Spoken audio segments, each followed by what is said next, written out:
figure it out anytime soon. Not saying Memphis is going to go to the finals, but remember Dallas last year. Jalen Rose is. Well, he did say that. I mean, throwing it out there. Dallas last year lost by 18 to blew an 18-point lead, to Portland as Kenyon Martin misses. Ended up obviously winning that series. You had the Nets in 02 in their series with the Celtics. They blew a big lead. They ended up going to the finals. And it's happened before where teams have bounced back long term from a game in which they've blown almost a 20-point lead. Yeah, no, well, sometimes you need bad things to happen. As we get a Marc Gasol block on Blake Griffin. But this team's certainly capable of making a run. You saw what they did to San Antonio last year. They're going to get them in the second round if they can get through the Clippers here. Series tied at 1. Entry pass broken up.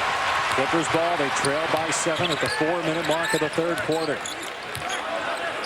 Neither of these teams can hold on to basketball here today. The 3 for Randy Ford. It ends a 4-minute drought without a field goal, and an 11-0 Memphis run comes to an end as well. Again, Chris Paul with the penetration. He demands so much attention. You leave Randy Ford out there wide open for that 3. He knocks it in.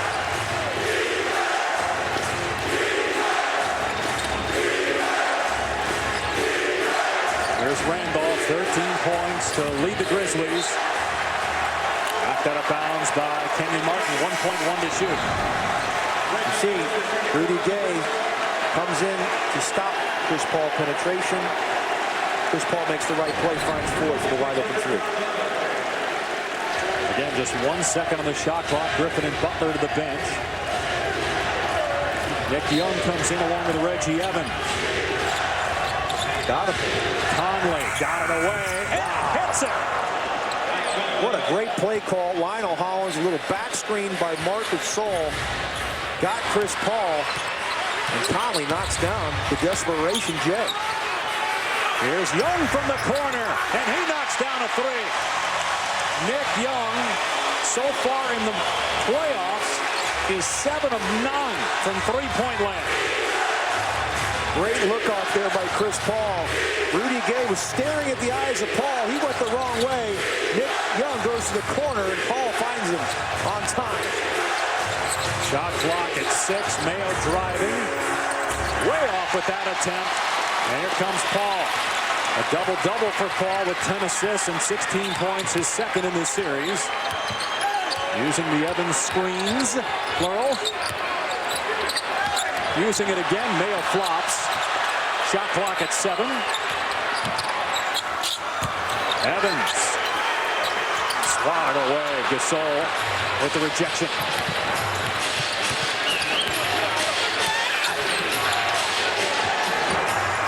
Rudy Gay with the 2. Well, not what the Clippers wanted. Getting a Reggie Evans isolation on Marc Gasol. I think the Memphis Grizzlies will be very happy with that matchup. Throughout did a lot of winning in his career. Rockets title with the Rockets. Those great Minnesota Timberwolves teams along with Spreebo and Kevin Garnett. Great player in this league. Now, Kenyon Martin had a chance at the offensive rebound and putback. Clippers have had only 2, and Martin's responsible for 1 of them. Memphis by 5, 90 seconds to go here in the third. In game 3 with the series tied at 1 win apiece. Here's Gay, and Rudy Gay starting to catch fire. He has 15 points. Most of those have come at the free throw line. 9 points here in the quarter. Well, I like the play. They were going to run pick and roll with Conley. Rudy Gay slips the screen, created some confusion. Chris Paul comes out, but that's not going to bother the jump shot of Rudy Gay. Shot clock at 7. Here's Mo Williams. Provided a spark in the second quarter. That one in and out. Offensive rebound, though, for the Clips. Williams on the drive. Hanging high off the window. Couldn't get it to drop.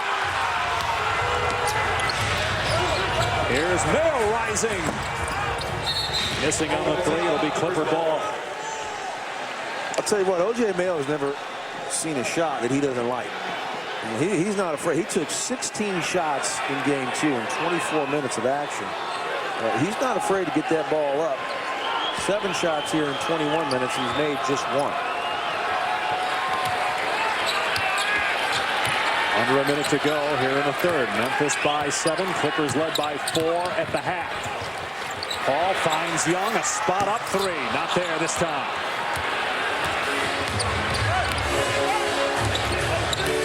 Clippers shooting right around 30% this quarter from the field. About a 9-second difference between game and shot clocks. Here's Conley, who has 8 points. Gets to the rim, and Kenyon Martin fouls him. A miscommunication there between Nick Young and Mo Williams. Martin comes over to pick up the foul. Right, Mo Williams saying that you got to be there. We're going to switch that pick and roll.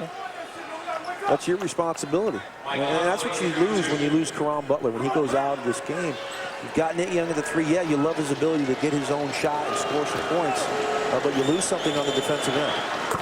Memphis is now plus 14 in made free throws over the Clippers. Grizzlies are 23 of 28. Clippers are 9 of 19.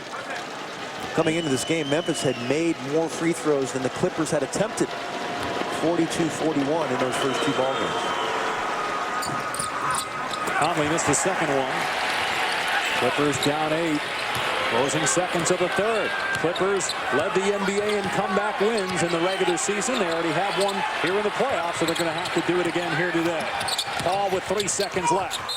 Draws contact, and he's fouled by Cunningham with 2 seconds to go in the period. Think about it. 14 wins when they've been down by 10 or more this year, and then one in the playoffs, of course. In that game 1, they were down 27. A lot of it has to do with his team gets off to slow starts. A lot of first quarter deficits, and they do finally get themselves back into the ball game.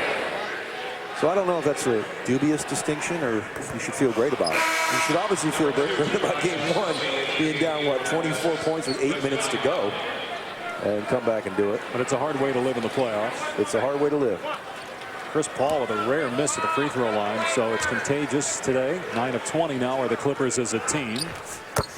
Paul gets the second one, 2 seconds to go. Remember, Memphis will not do a better job, get out in the open court and get some easy looks at the basket. Particularly Rudy Gay is starting to light up. What do you change defensively on him? We missed up a couple coverages there. We didn't switch when we needed to. Gave him a couple open looks here on the right. Thanks, Coach. And also, Holly, Chris Paul played the entire third quarter, had 2 turnovers and only 1 field goal. He was 1 of 5 shooting. He'll start the fourth. His team down 7 here in game 3 with the series even at 1 win apiece.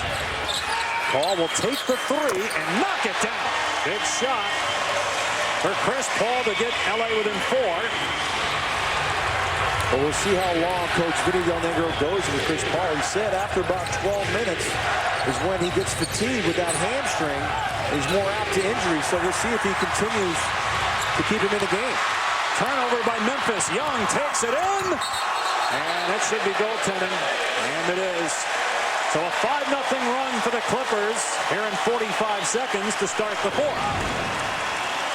Well, I thought Conley should have taken this foul there. You could have got Nick Young before he even shot it as Cunningham goes up, pins it on the board. Can't really tell from that angle if it hit the glass first, but nonetheless, a goaltend and a great start here to the fourth quarter for the Clippers.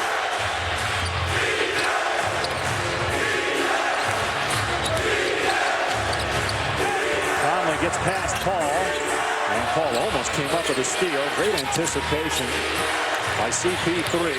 Pondexter at 11 first-half points. Now Conley off target from 3, and Reggie Evans, who had an impactful fourth quarter in game 1 with rebounding, gets a board here, and then Kenyon Martin, the hard screen on Mayo, and it's an offensive foul. Well, Lyle Hollins going back to Rudy Gay here, sensing the problems on the offensive end. No Gasol, no Randolph, no Gay. Very difficult for Memphis to get good shots, so he's gone back to Rudy Gay here early in the fourth quarter. Third foul on Martin. Rudy Gay has 15 points, most of his damage done at the foul line, where he's 9 of 11.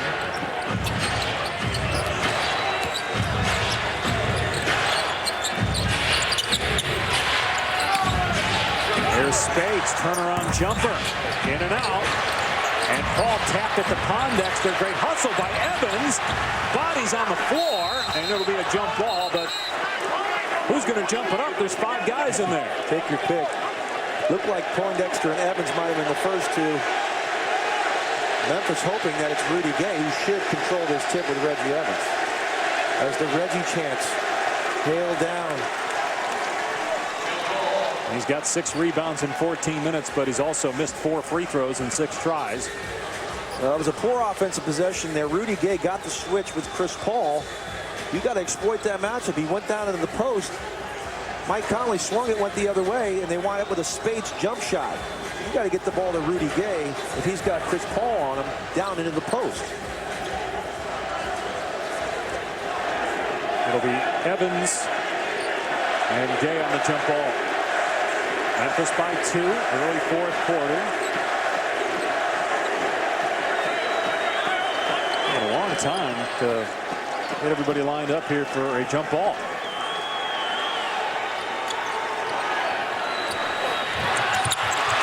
Clippers ball. Here's Paul in the front court.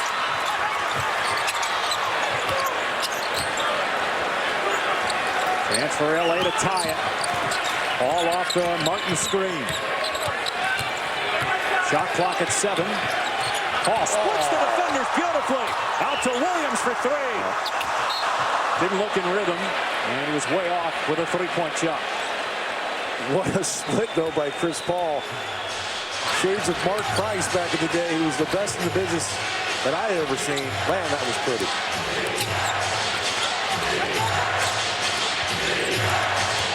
Here's Gay working on Young. And a foul on Nick Young. That's his 3rd and the first team foul here in the quarter. Well, this is just uncoachable right here. You see how he gets that ball and moves it over. Wow, what a split. $100 move and a 10-cent shot there by Mo Williams, unfortunately. Where do you put Chris Paul in the pantheon of point guards in the NBA? Because, you know, for a while, everybody said Darren Williams and Tony Parker coming alive this year. Where's Paul right now? I honestly believe, obviously, Chris Paul and Rondo, to me, were the 2 best point guards in the NBA this season.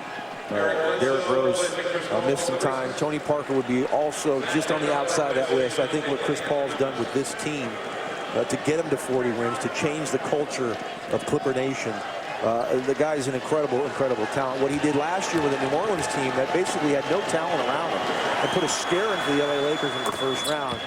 Chris Paul is a special player. And also Rondo, too. I mean, Rondo's that good. You see what he did last night. His 7th career playoff triple-double. He's pretty special as well. Boston's got a 2-1 series lead over Atlanta.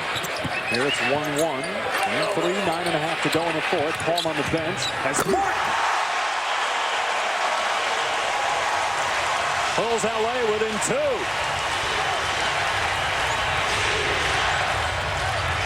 4 weak side action there. Zach Randolph on the weak side doesn't come over. It leads to the easy dunk. Let's see how long the Clippers can go with Chris Paul on the bench. Shot clock at 5. Spates can't get it to go. Randolph called for the foul. That's the 4th on Zach Randolph. Well, here's that last Clipper possession. Bledsoe drives baseline, drops it to Kenyon Martin, but you see the weak side. Zach Randolph never moves. He's got to be over, meet Kenyon Martin outside the restricted area, and take away that dunk. Particularly when you're guarding a Reggie Evans. You got to guard Reggie Evans. On the other end, it was the 3rd foul on Randolph. I wonder if Randolph a little bit winded.